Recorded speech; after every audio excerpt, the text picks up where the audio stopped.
Takaddama ta barke tsakanin President Bola Ahmed Tinubu da kuma abokin hamayyar takararsa wato Atiku Abubakar kan batun certificate result na makarantar da Baba Ahmed Bola Tinubu ya ce ya gama, wanda Atiku Abubakar ya buƙaci sanin haka. Biyo bayan abubuwan da suke faruwa, dama kotu tuni ta bada umarnin CSU ta saki result din Baba Ahmed Bola Tinubu da ya ce ya gama makaranta domin tabbatar da sahihancin result din.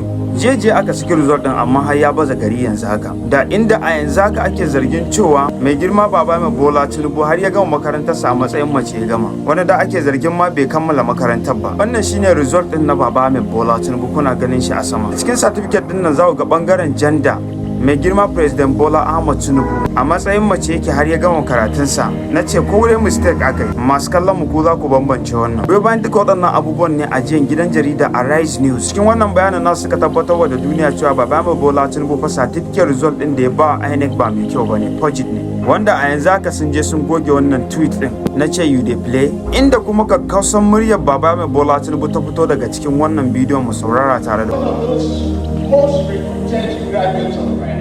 because much people are not first class people.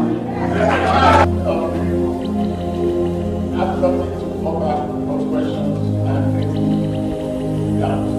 wannan bidiyon da ya wuce za ku je yana bayanin cewa ina ɗaya daga cikin zakakuran ɗaliban da suka gama makarantar CSU ma'ana Chicago State University. Ya ce kuma da first class degree ya fita. Ya ce kuma ga waɗanda dai suke ta ƙoƙarin sai sun ƙirƙiri doubting cikin al'umma, ce wanda ba su da abin da za su ce a fili ko a ɓoye, ce dai harbin iska ne. Bangaren Atiku Abubakar shi kuma ya ce shi dama fa ba bakon shari'a ba ne, amma abin tambaya a nan shine shin kuna ganin cewa kotu za ta iya karɓar mulki daga hannun Baba Ahmed Bola Tinubu ta ba Atiku Abubakar saboda daman an same ka da irin wannan matsalar ta certificate forged, ana certificate mara kyau, to tabbas za ka iya rasa wannan kujerar taka kowace iri ce. Allah ya samu dace, mu haɗa comment section.